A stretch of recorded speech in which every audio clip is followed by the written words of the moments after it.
And now we're going to try to discuss some functions that have two variables instead of the standard one. So you're familiar with notation like y equals f of x, where x is our input and y is a single number output. Here we have our z is equal to some f of x comma y. So that's an ordinal pair. So we take the ordered pair xy, where think of it as the xy plane because that's what it is. So you have the x part, you have the y parts, and that is your inputs. That's in the domain. The ordered pair is in the domain.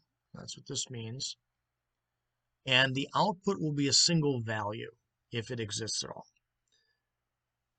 All right, so this xy is on the real plane R2. Let's quickly talk about what that is. You're familiar with this symbol. This is a symbol for all real numbers, or a real number line.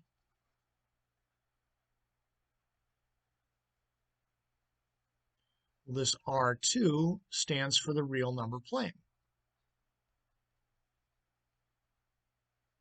And that simply means you're going to be inputting ordered pairs.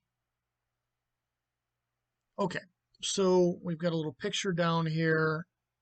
We've got this, say this graph here is a subset of the real plane R2.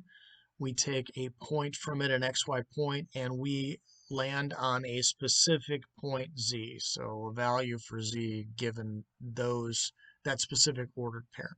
You're going to get one output. So the ordered pair comes from the domain. Whatever that function evaluates at that ordered pair will be part of the range.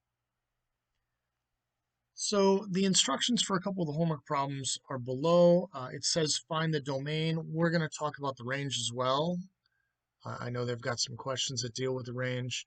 We might as well discuss that. All right, so this function v, this first one over right here on the left, number 5, that's our function. It's going to be based off of x and y, and we're given 4x squared plus y squared. So let's talk about the domain. We want the domain of, say this, v of xy. That's what we're looking for. Well, there are no points at which this is going to be a problem and this is going to be undefined.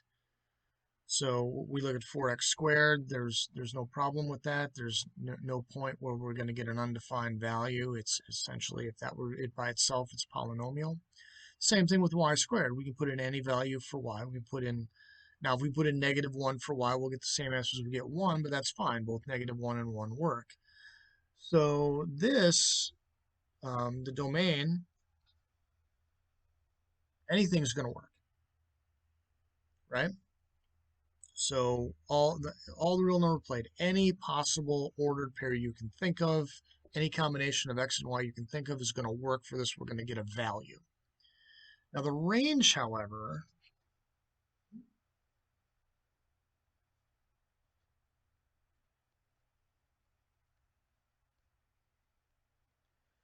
well, that's a different story entirely.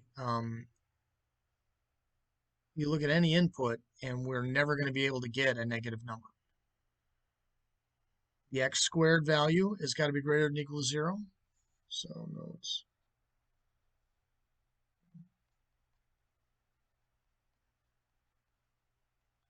Where x squared is greater than or equal to 0 for all x, and y squared is greater than or equal to 0 for all y, which means our range is at 0 as our lowest value, and in anything else. I mean, it can get, you put infinitely large values in there and you're good. Okay, so let's take a look at problem 6. Now here we have some domain issues, right? We know that x squared plus y squared minus 4 has to be at least 0. which means x squared plus y squared has to be at least 4.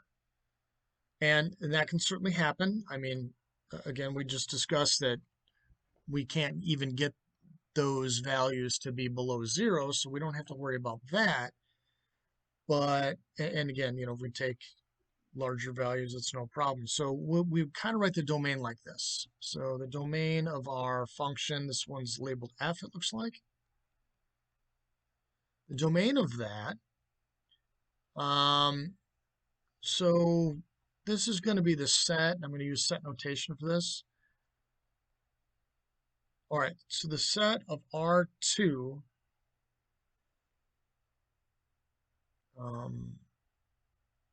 so that means we can take any point x and y, and then such that the vertical line such that we know what we have above here. So this x squared plus y squared has to be at least 4. And that's a way to write it.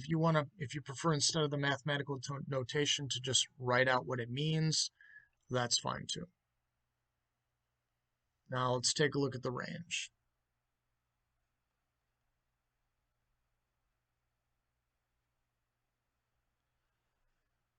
Well, in a similar fashion, we know that the square root can't be negative. We're going to take the square root. The lowest it can be is 0, but as we make x and y infinitely large, then we're going to have infinity there. So we're looking at the same range that we had before in our previous problem. And that's how you would calculate the domain and range for problems like these.